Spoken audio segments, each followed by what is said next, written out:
Bonjour et bienvenue dans ce cours consacré au concours infirmier pour aides-soignants et auxiliaires de puériculture. Dans ce cours, nous allons vous présenter les différentes modalités du concours. Commençons donc par le sommaire. Dans une première partie, nous allons vous présenter les modalités officielles du concours. Dans la deuxième partie, nous allons parler de l'épreuve écrite et montrer en quoi elle consiste. Commençons donc par la première partie. Les modalités du concours sont définies par l'arrêté du 31 juillet 2009. Dans cet arrêté, il y a 3 points importants à retenir. Le premier point est le suivant. Pour passer le concours, les candidats doivent être titulaires du diplôme d'État d'aide-soignant et du diplôme d'État d'auxiliaire de puériculture et justifier 3 ans d'exercice en équivalent temps plein. Deuxième point important, l'épreuve de sélection, qui est donc unique, dure 2 heures. Elle consiste en une analyse écrite de 3 situations professionnelles. Chaque situation fait l'objet d'une question. Cette épreuve va permettre d'évaluer l'aptitude à poursuivre la formation, notamment les capacités d'écriture, d'analyse, de synthèse et les connaissances numériques. Les candidats doivent obtenir une note au moins égale à 15 sur 30 à cette épreuve. Troisième point à retenir, les aides-soignants et les auxiliaires de puériculture qui ont réussi l'épreuve seront dispensés des unités d'enseignement qui correspondent à la compétence 3 du référentiel infirmier, c'est-à-dire accompagner une personne dans la réalisation de ses soins quotidiens.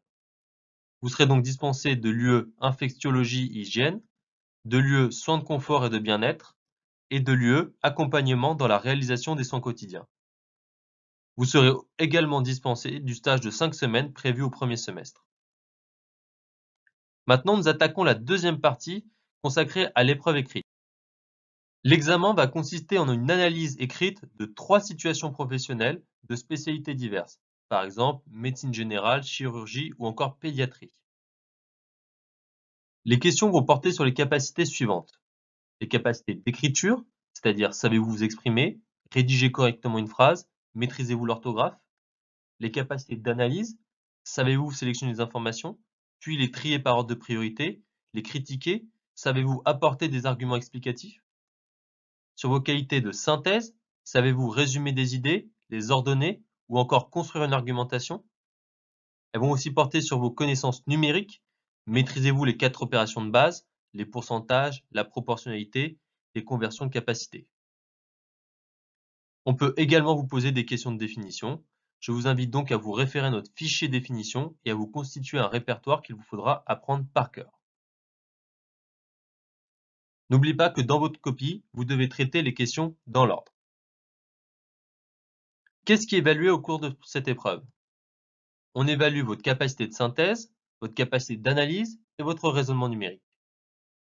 La présentation de votre copie, ainsi que la syntaxe, l'orthographe et les respects des consignes sont également prises en compte. L'épreuve est notée sur 30 points et vous devez obtenir une note au moins égale à 15 sur 30. Les raisons de l'échec à cette épreuve sont connues. Ce sont les suivantes. Par exemple, le manque de synthétisme dans le traitement des informations. Le fait de ne pas classer par priorité les besoins perturbés, qui est une erreur majeure et qui coûte très cher. Le fait d'agir en tant qu'infirmière. Vous devez rester aide-soignante et auxiliaire de puériculture dans toutes vos actions. Le fait d'oublier des besoins majeurs. L'expression, l'orthographe peuvent faire perdre jusqu'à 4 à 5 points. Enfin, les mathématiques sont clairement une épreuve difficile et vous devez donc la préparer avec minutie.